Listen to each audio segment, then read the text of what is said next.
Yangın çok büyük ya. Onlarca iş yeri yanıyor şu anda. Onlarca iş yeri yanıyor.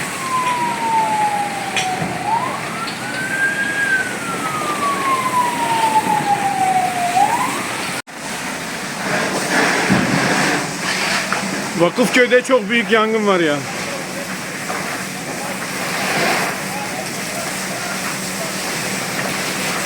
Onlarca iş yeri yanıyor şu anda. Evlere yaklaşmak üzere.